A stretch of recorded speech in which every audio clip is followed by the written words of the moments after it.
কথা।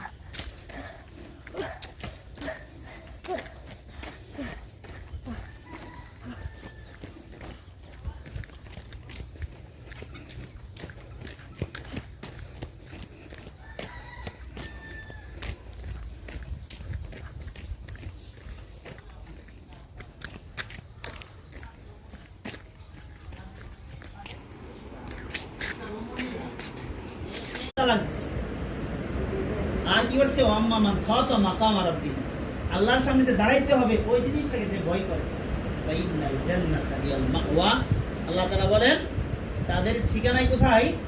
জান্নাত। এই জান্নাতের এত সুন্দর জিনিস, দুনিয়া সাধারণ একটা সুন্দর জিনিস দেখার জন্য মানুষ কত দূর দূর পর্যন্ত কি করে টাকা খরচ